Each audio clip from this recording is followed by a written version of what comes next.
Ya, selamat siang semuanya. Saat ini Mas Panji sedang berada di pasar buah dan sayur, juga pasar bunga di Kopeng.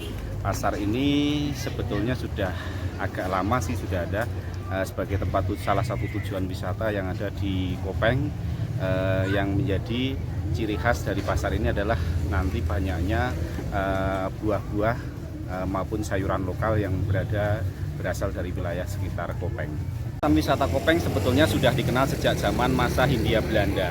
Daerah ini dijadikan sebagai tempat tujuan wisata bagi para orang-orang Belanda yang tinggal di sekitar wilayah Semarang, Salatiga, dan Magelang. Tempat ini menjadi tujuan wisata karena tempat ini dengan udaranya yang cukup sejuk, sehingga tempat ini nyaman sebagai tempat untuk berakhir pekan oleh para warga keturunan Belanda maupun warga Belanda yang waktu itu berada di wilayah sekitar daerah Kopeng, yaitu di sekitar Salatiga, Semarang maupun Magelang. Posisinya yang berada di ketinggian sehingga memungkinkan tempat ini, daerah Kopeng ini cocok untuk budidaya hortikultura, yaitu jenis tanaman buah dan sayur, juga bunga-bungaan. Biasanya ketika zaman dahulu, zaman kolonial, para wisatawan waktu itu berkunjung ke sini dengan menggunakan